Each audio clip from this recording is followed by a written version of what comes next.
Badan Pengkajian dan Penerapan Teknologi BPPT siap menyediakan teknologi untuk penerapan e-voting atau pemilu elektronik pada pemilu presiden dan pemilu legislatif tahun 2014 mendatang.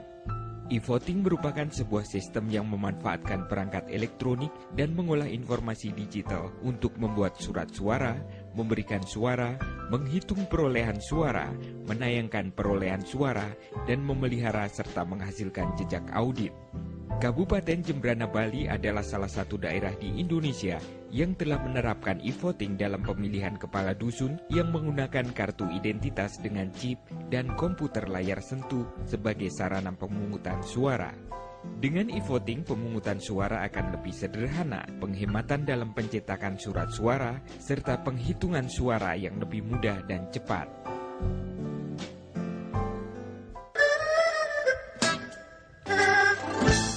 Kembali lagi Smart People, kita akan meneruskan obrolan kita dalam Iptek Talk dan langsung saja pertanyaan berikutnya akan saya berikan kepada Bapak Bupati. Apa yang melandasi Bapak mempunyai ide e-voting? Blueprint kita adalah entrepreneur birokrasi. Birokrasi, ya. Jadi di situ yang artinya inovasi, efisiensi, pelayanan publik.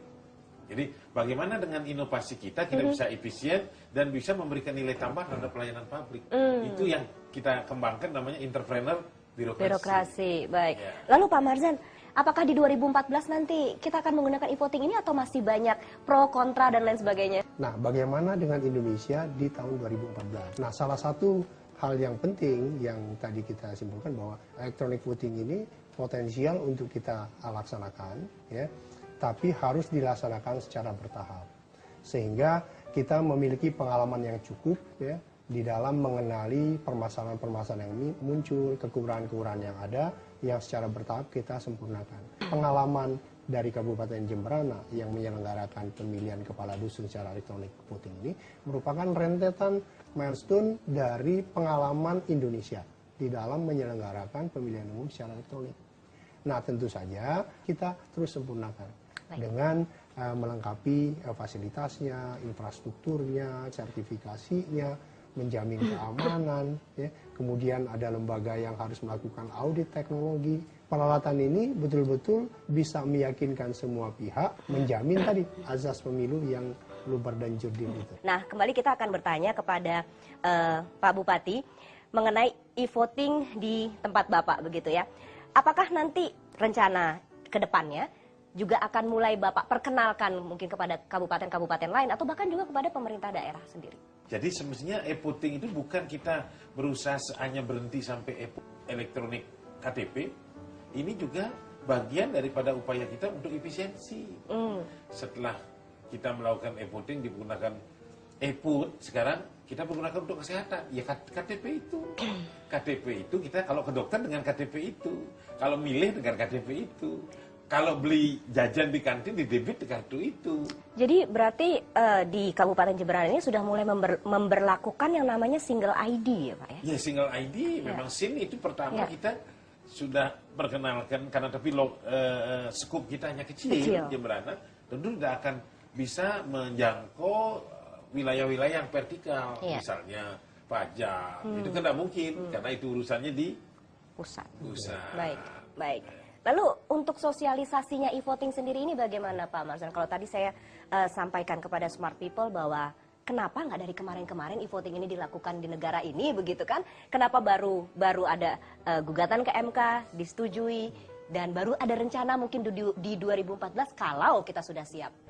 Tapi yang pasti wacana mengenai voting di BPPT itu sudah cukup lama kita laksanakan. Dan juga aktivitas ataupun program BPPT misalnya mendukung KPU di dalam penyelenggaraan sistem teknologi informasi untuk informasi hasil pemilihan umum. Kemudian bekerja sama mendukung juga Kementerian Dalam Negeri ya, di dalam mempersiapkan sistem informasi administrasi kependudukan yang memfasilitasi penduduk dengan nomor induk kependudukan tunggal atau NIK tunggal itu, dan juga pembuatan KTP elektronik. Nah, ini kan merupakan satu kesatuan. Ya.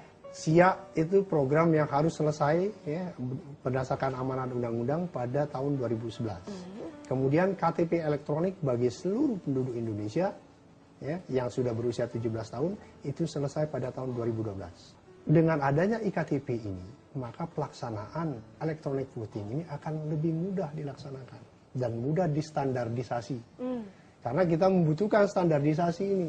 Ya. Karena kita katakan sebagai electronic voting, itu banyak sekali variannya. Filipina dengan electronic counting, Jemberana electronic direct voting. Nah, nanti ada juga yang berbasis internet. Nah, kemudian sosialisasi ke daerah-daerah. Ya.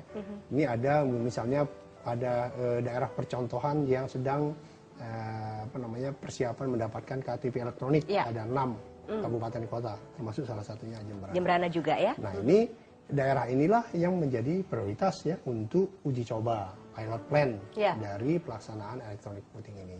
Yang which is juga tidak mudah ya, begitu. Karena memang kita tidak hanya sekedar melihat kesiapan masyarakat ya, tapi juga yang paling penting itu adalah bagaimana kita bisa meyakinkan yang pertama itu peserta pemilunya, partai politik dan elit politiknya, dan yang kedua itu pelaksananya, penyelenggara pemilunya juga kan harus diyakinkan. Baik. Jadi kalau masyarakat mungkin malah lebih mudah betul. meyakinkan dua pihak. Ya. Kalau bicara mengenai meyakinkan nih, smart people mungkin juga sekarang sedang bertanya-tanya. Kalau kemarin-kemarin kita bahkan dengan pemilihan yang lalu-lalu itu mungkin ada kebocoran, mungkin ada juga kasus-kasus angka-angka yang berbeda yang keluar gitu. Nah, dengan e-voting ini apakah bisa meminimalisir itu semua dan kerahasiaannya bisa terjaga? Iya, jadi keunggulan dari electronic voting itu adalah demikian. Nah, memang ini yang bisa ditawarkan sebagai keunggulan dari pemilihan umum secara elektronik ini adalah bahwa dia akan meminimumkan tadi adanya kesalahan dalam pemilihan. Proses pemilihan yang tidak auditable karena dia disyaratkan sebagai harus auditable sistem ini ya kemudian bagaimana sistem keamanannya sehingga kemungkinan adanya penyimpangan mulai dari proses pendaftaran pemilih kemudian proses pemilihan kemudian tabulasi ya dan penyimpulan perhitungan akhir itu semuanya lebih aman dan lebih terjamin ya dengan menggunakan e-voting. Baik. Ya, smart people, kita tampaknya harus rehat dulu sejenak, tapi jangan khawatir karena kita akan kembali lagi dalam waktu singkat.